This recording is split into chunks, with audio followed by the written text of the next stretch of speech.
Ibu bapak, saudara-saudari yang Tuhan Yesus kasihi, selaku umat Tuhan kita merayakan hari Minggu Paskah kedua pada hari ini dengan membaca Alkitab dan merenungkan dari kitab Ratapan, pasalnya yang pertama, ayat pertama hingga ayat 17. Silakan umat untuk membacanya.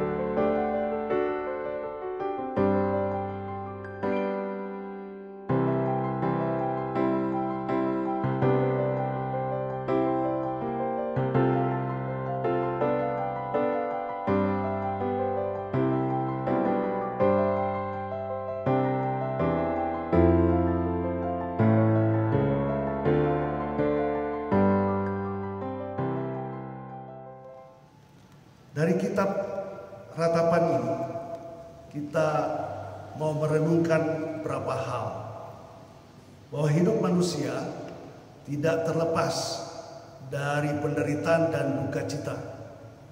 Pengalaman batin seperti ini pernah juga dirasakan dan dialami umat pilihan Allah, yaitu Yehuda, ketika mereka berada dalam pembuangan dan penindasan berat dari Babel.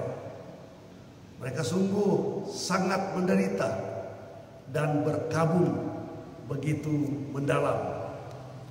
Terlebih sangat menyakitkan bagi mereka waktu Yerusalem, kota Allah, hancur, porak-poranda, termasuk bait Allah yang merupakan pusat ibadah mereka untuk bersama-sama berjumpa dengan Tuhan Allah atau Yahweh yang mereka puji dan sembah. Saudara-saudara, bait Allah waktu itu luluh lantak, hancur rata dengan tanah. Jati diri atau identitas mereka sebagai umat pilihan Allah jatuh sampai ke titik nol, ke titik nadir. Mereka sungguh-sungguh sakit dan menderita, putus asa.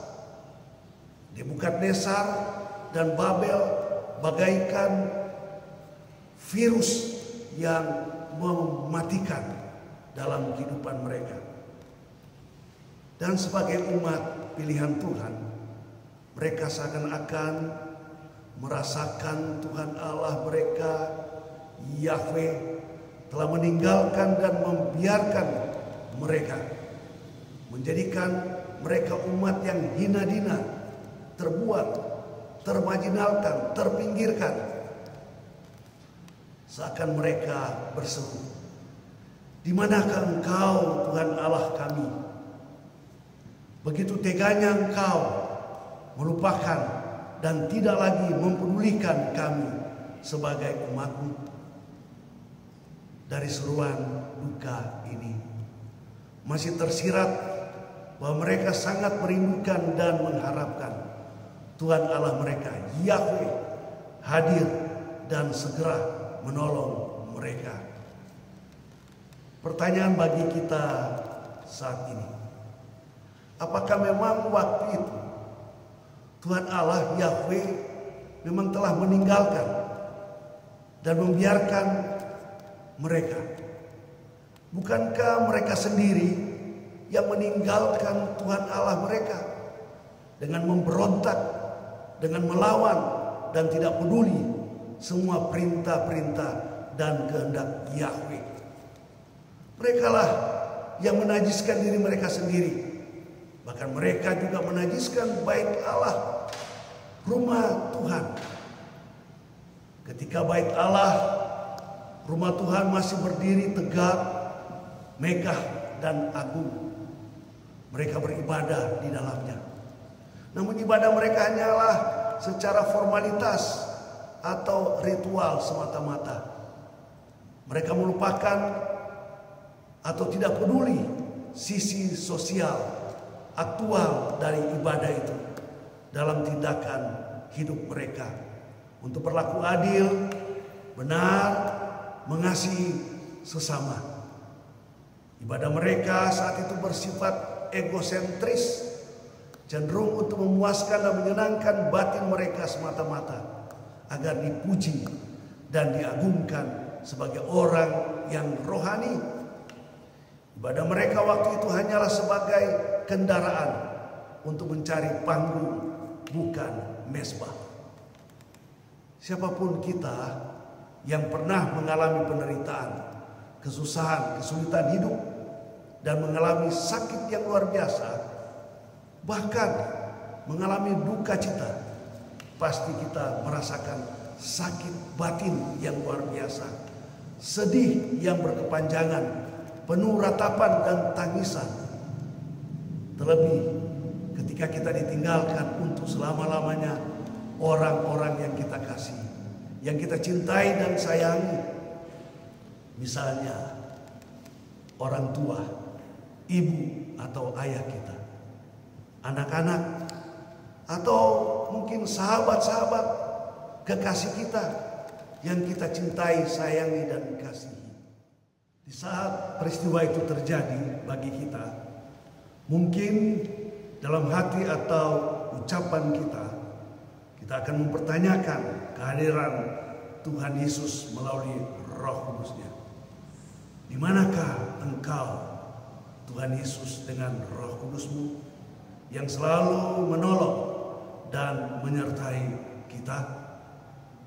Tentu saja pertanyaan pergumulan seperti ini tidaklah salah atau keliru, sebab di balik pertanyaan itu menunjukkan kita masih juga punya harapan atas kehadiran Tuhan Yesus di dalam penderitaan dan duka cita yang kita rasakan dan alami.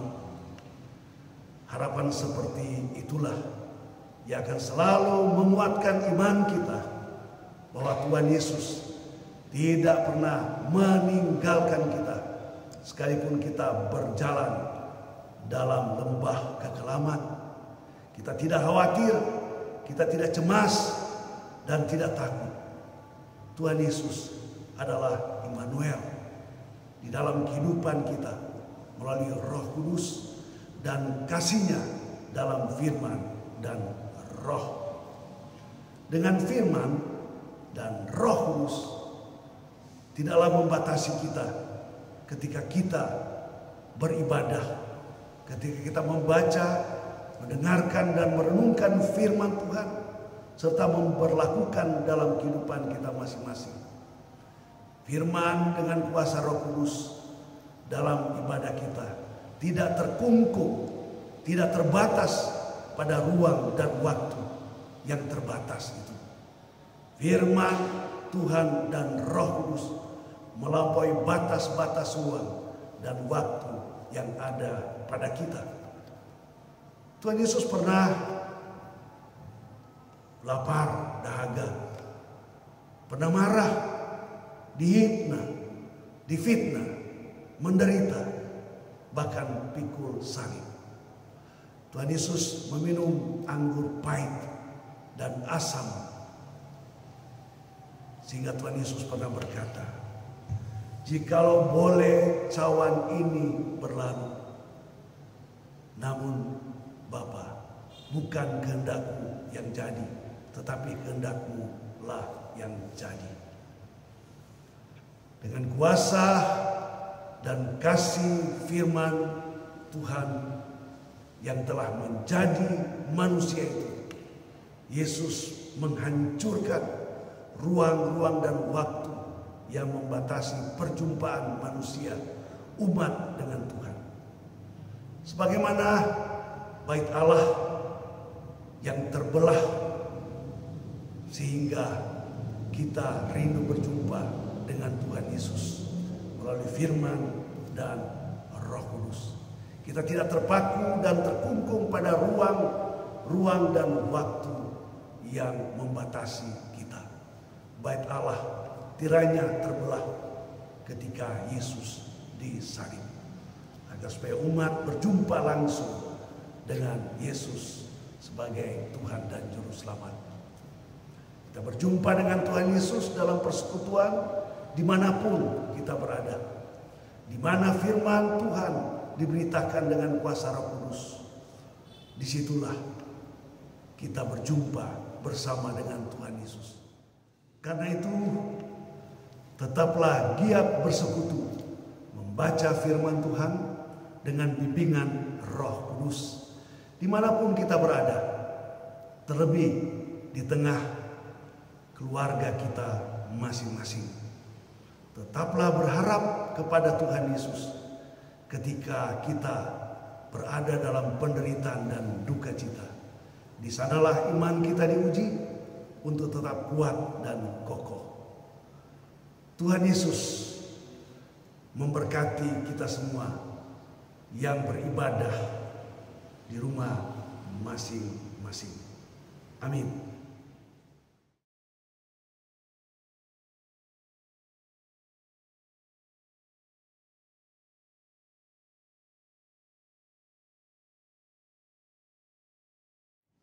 Umat Tuhan, ibu bapak, saudara-saudari sekalian, kita akan melanjutkan hidup dan penghidupan kita dalam keseharian kita setelah ibadah ini. Karena itu, angkatlah hatimu, arahkanlah pikiranmu kepada Tuhan, serta terimalah berkat-Nya. Semoga Allah sumber pengharapan memenuhi kamu dengan segala sukacita dan damai sejahtera dalam iman kamu, supaya oleh kekuatan Roh Kudus kamu berlimpah-limpah dalam pengharapan. Amin.